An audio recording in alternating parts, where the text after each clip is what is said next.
Tanjakan Samsam di Desa Samsam, Kecamatan Kerambitan kembali memakan korban. Kali ini 3 kendaraan rusak akibat dilibas truk Fuso bermuatan 20 ton tepung yang tidak kuat menanjak di jalur tengkorak tersebut. Kasih-Humas Polres Tabanan IGM Brate ketika dikonfirmasi Kamis 27 Juli membenarkan kejadian tersebut. Kecelakaan ini disebutkan Brate melibatkan satu unit Mitsubishi Fuso yang dikemudikan Sugiyardi 45 tahun asal Jembrane yang mengangkut 20 ton tepung. Selanjutnya ada 3 unit kendaraan lainnya yakni Suzuki Carry Pickup yang dikemudikan Imade Suarcana 46 tahun, Toyota Yaris yang dikemudikan Nio Mansri Mahayuni 46 tahun dan 1 unit Daihatsu Grand Max yang dikemudikan Ide Bagus Ketut Hindu Parwate.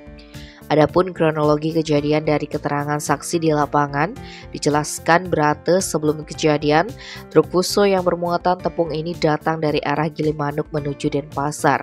Sesampainya di tanjakan dan tikungan tajam, truk tidak kuat menanjak kemudian mundur karena rem tangan tidak berfungsi dengan baik.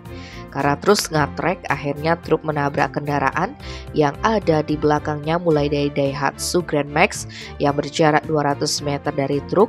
Karena ditabrak truk Daihatsu Grand Max ini kemudian menabrak Suzuki Carry yang ada di belakangnya dan terakhir truk menabrak Toyota Yaris hingga kemudian truk berhenti karena menabrak bangunan bengkel yang ada di sebelah timur jalan.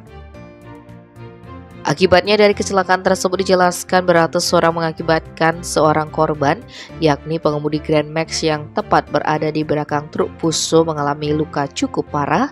Pengemudi yang diidentifikasi bernama Ide Bagus Ketut Hindu Parwate, 50 tahun asal Batu Agung Jembrane, mengalami patah tulang. Untuk kerugian material diperkirakan lebih dari 80 juta rupiah. Tim Bali Express melaporkan.